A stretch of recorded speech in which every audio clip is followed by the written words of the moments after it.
Hello friends, आप लोग की पढ़ाई अच्छी चल रही होगी। हम लोग एनसीईआरटी है ना फ्रेंड्स, हम लोग क्या कर रहे थे? एनसीईआरटी क्लास 8 की है ना फ्रेंड्स। और चैप्टर 1 कंप्लीट हो गया। आपने नहीं देखा तो वहाँ जाइए, उसका प्रैक्टिस करिए, उसको देखिए, एनालाइज करिए। यूपीएससी पॉइंट ऑफ व्यू से प्री और मेंस के लिहाज से हम लोग पढ़ रहे हैं फ्रेंड्स। और व्यापार से साम्राज्य तक कंपनी की सत्ता स्थापित होती है, तो ये हम लोग चैप्टर 2 में पढ़ेंगे कि कंपनी कैसे व्यापार के लिहाज से आई और यहाँ पर कंपनी अपना सत्ता स्थापित कर ली। अब फ्रेंड्स, आपने ये इतिहास पढ़ा है, भारत का इतिहास है। आइए हम लोग देखते हैं। मुगल बादशाहों में औरंगजेब क्या थे? आखिरी शक्तिशाली बादशाह थे। आपको पता है कि मुगल साम्राज्य का पतन होने लगा और आखिरी बादशाह में कौन? मुगल बादशाह में आपको औरंगजेब जो थे वो आखिरी शक्तिशाली बादशाह बचे। उन्होंने वर्तमान भारत के बहुत बड़े हिस्से पर नियंत्रण स्थापित कर लिया था। आप जो वर्तमान में भारत का मैप देखते हैं फ्रेंड्स, उसमें जो वर्तमान का जो बहुत बड़ा हिस्सा है भारत का मैप में, वो अपना नियंत्रण स्थापित कर चुके थे वहां पे। 1707 में उनकी मृत्यु के बाद बहुत सारे मुगल सूबेदार और बड़े बड़े जमींदार अपनी ताकत दिखाने लगे थे फ्रेंड्स। पता है कि छोटे छोटे जो जमींदार हैं, देखिए बड़े बड़े जमींदार जो हैं उनके लिहाज से छोटे हैं, पर बड़े बड़े जो जमींदार हैं और मुगल सूबेदार जो है वो इनकी मृत्यु के बाद क्या कर रहे हैं? अपनी ताकत दिखाने लगे हैं। ठीक है फ्रेंड्स, आइए। उन्होंने अपनी क्षेत्रीय रियासतें कायम कर ली थी। उन्होंने क्या किया? अपनी क्षेत्रीय रियासतें कायम कर ली। ठीक है, छोटी छोटी रियासतें बनाने लगी।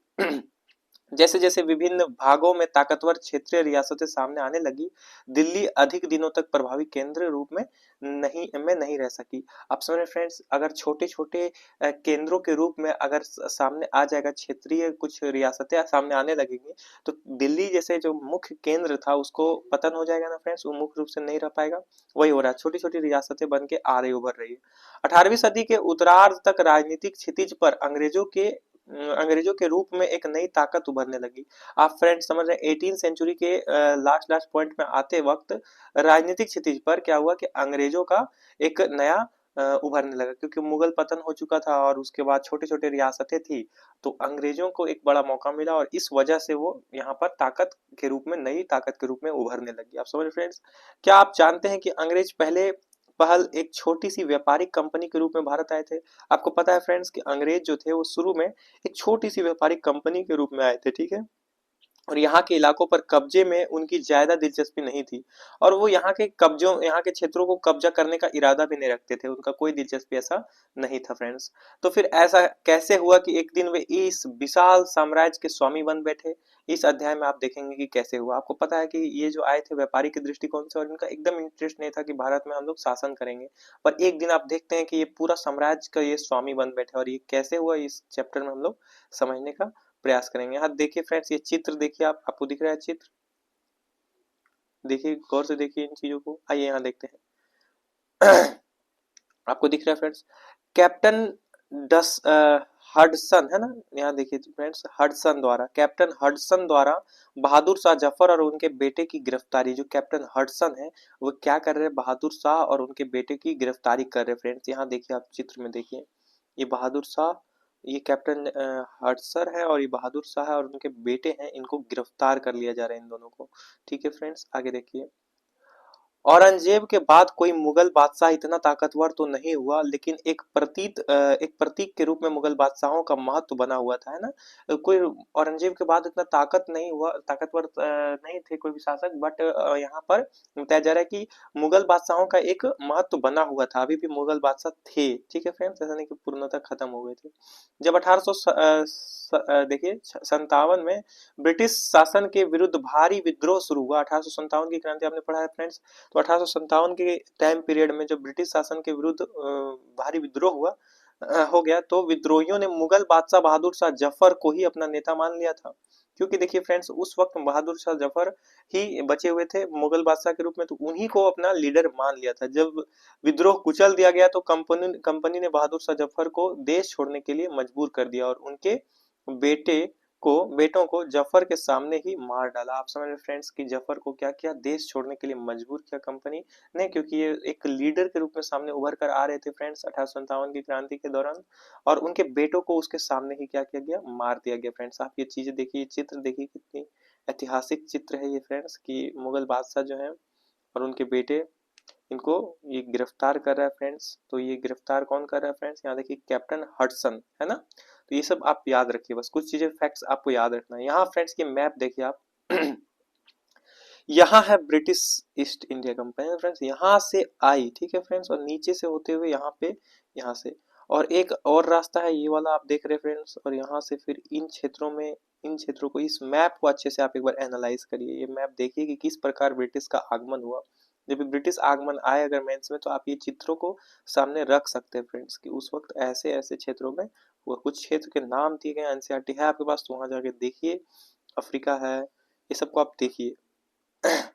आइए देखते हैं पूर्व में ईस्ट इंडिया कंपनी का आना, ठीक है फ्रेंड्स। पूर्व में कैसे, क्योंकि ये देखिए उधर रहता है और यहाँ पूर्व में आया है ना फ्रेंड्स। देखिए यहाँ देखिए, आपको पता होगा ये उत्तर है, ये दक्षिण है, ये पूर्व है, ये पश्चिम है, तो पूर्व में कंपनी का आगमन, ठीक है, ये हम लोग समझेंगे। यहाँ देखिए सन 1600 में, कब, 1600 में, आप, मैं उम्मीद कर रहा हूँ आप लिख रहे होंगे कुछ फैक्ट्स को फ्रेंड्स। देखिए यहाँ पर 1600 में ईस्ट इंडिया कंपनी ने इंग्लैंड की महारानी एलिजाबेथ प्रथम, उस टाइम की महारानी कौन थी, एलिजाबेथ प्रथम, इंग्लैंड की, 1600 का टाइम है, से चार्टर अर्थात इजाजतनामा, चार्टर का अर्थ होता था कि इससे इजाजत ले लेना, इजाजतनामा एक प्रकार का पेज जिसमें इजाजत लिया जाता हो, ये परमिशन लिया जाता हो, और उसको क्या बोलते हैं, इजाजतनामा या चार्टर कहा जाता है, हासिल कर लिए, जिससे कंपनी को पूरब से व्यापार करने का एक अधिकार मिल गया। अब क्या है कि वहां की जो कंपनियां हैं उसको क्या मिल गया अधिकार, कि पूरब में जाके ये करने, ब्रिटिश ईस्ट इंडिया कंपनी को, ठीक है, ये अधिकार मिल गया। बहुत सारी कंपनियां उस देश में थी उस टाइम, उसमें से ब्रिटिश ईस्ट इंडिया कंपनी को आप जानते हैं,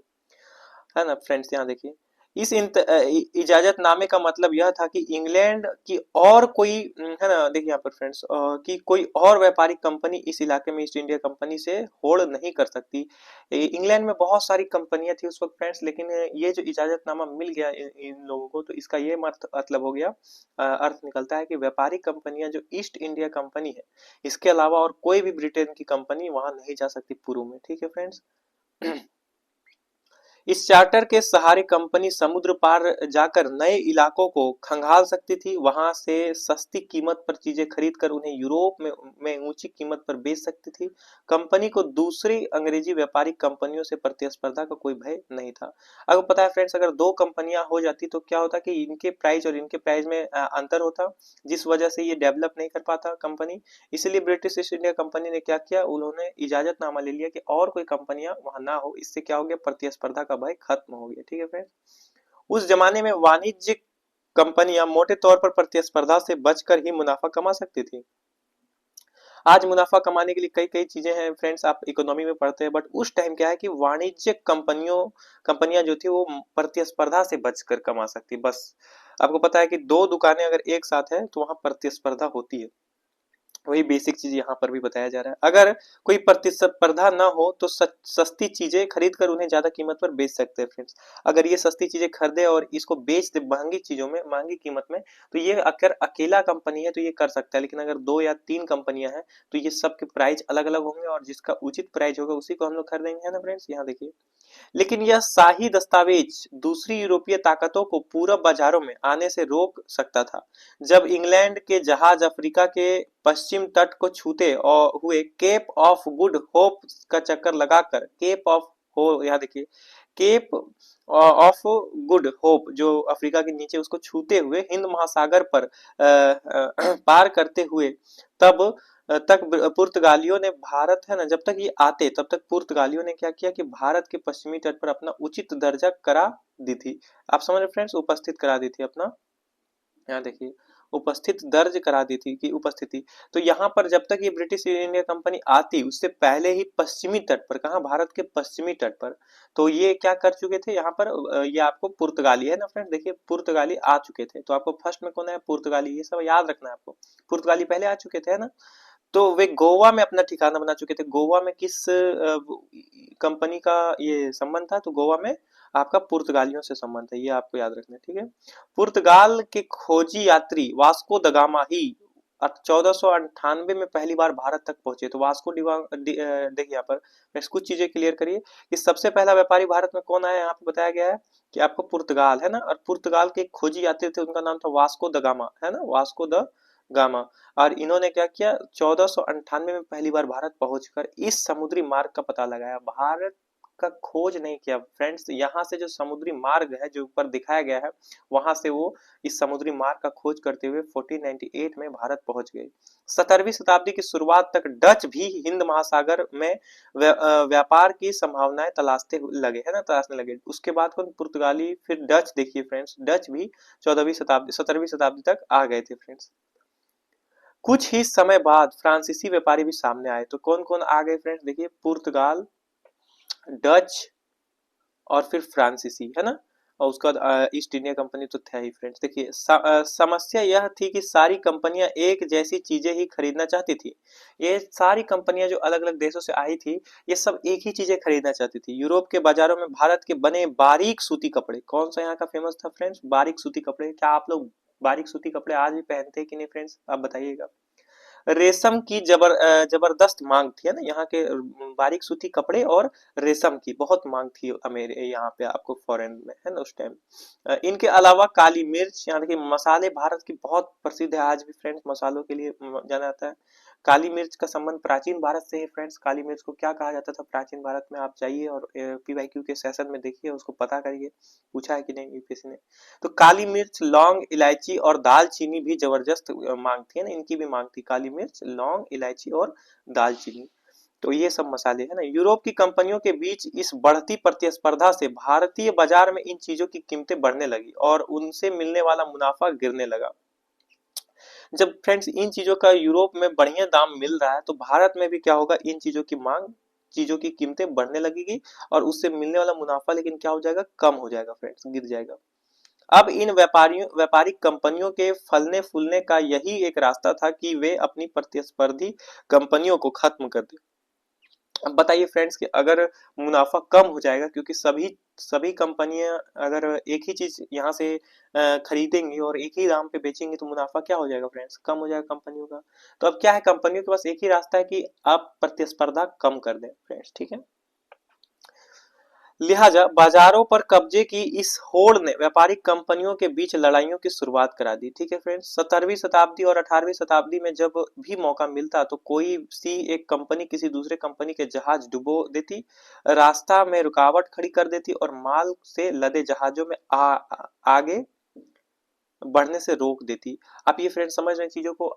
अब आपस में टकराव होने लगा कि कंपनियों को अपना प्रॉफिट कमाना है और बहुत सारी कंपनियां हैं, तो आपस में क्या होगा, टकराव होगा फ्रेंड्स। तो यहाँ देखिए, यह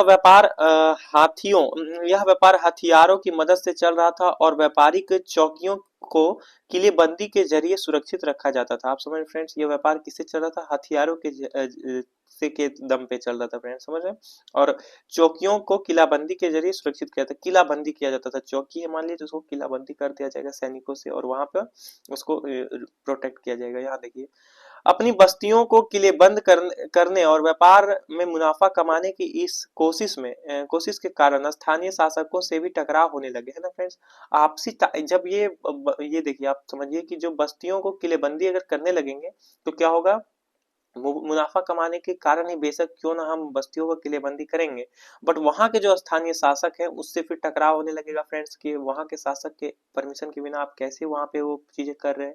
इस प्रकार व्यापार और राजनीति को एक दूसरे से अलग रखना कंपनी के लिए मुश्किल होता जा रहा था। आइए देखिए कि ये कैसे हुआ। आप समझिए फ्रेंड्स कि व्यापार करना और किलेबंदी जैसे कुछ निर्णय लेने हैं, तो राजनीति से अलग नहीं हो सकता।